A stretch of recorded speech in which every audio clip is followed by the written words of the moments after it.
Hey ladies, I'm excited to talk to you today about Dorcas. She is a woman who is just briefly talked about in Acts, but her seemingly small story in the Bible has huge impacts for how we should live our life. In Matthew, it talks about the verse, the theme for being a Christian is love God, love people, right? The Bible verse that discusses that more, it says you must love the Lord your God with all your heart, with all your soul, and with all your mind. This is the first and greatest commandment. A second is equally important to it. Love your neighbor as yourself. And I think that Dorcas is a woman who took that and applied that wholeheartedly to her life. It talks about how she was a believer in Joppa. She was, it doesn't say if she was married, but she was using the resources that she had to help people. She would sew clothes for people. She would make coats and different things. Who knows what all that she did in her ministry, but she used the gifts and the talents and the time that she had to share the love of Christ to people. And I can say that pretty emphatically because she died.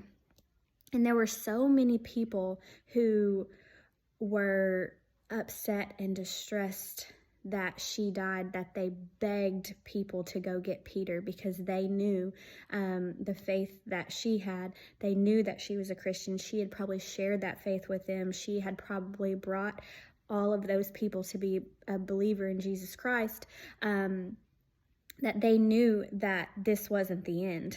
And so they sent them back, and she was raised to death. She was raised to life. And it says that because of that, her story didn't end there just because she was raised to life.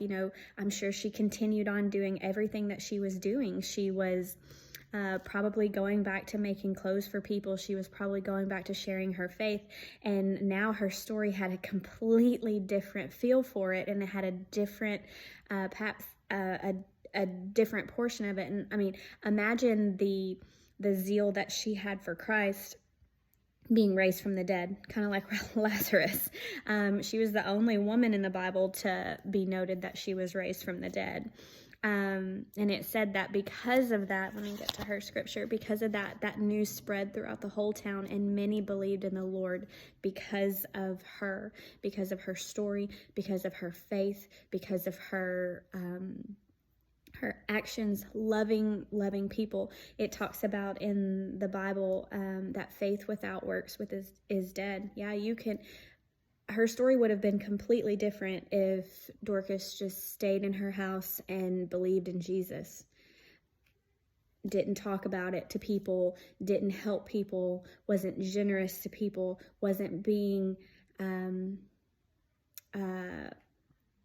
wasn't living out her faith like she was. And I think that that's something important, that sometimes we can get so wrapped up in life, in the actions and the busyness of life, that we forget that the most important thing is to love God and to love people, and to take the time. And that doesn't mean that you have to give all of your money, but maybe it means watching some kids for a single mom for one afternoon.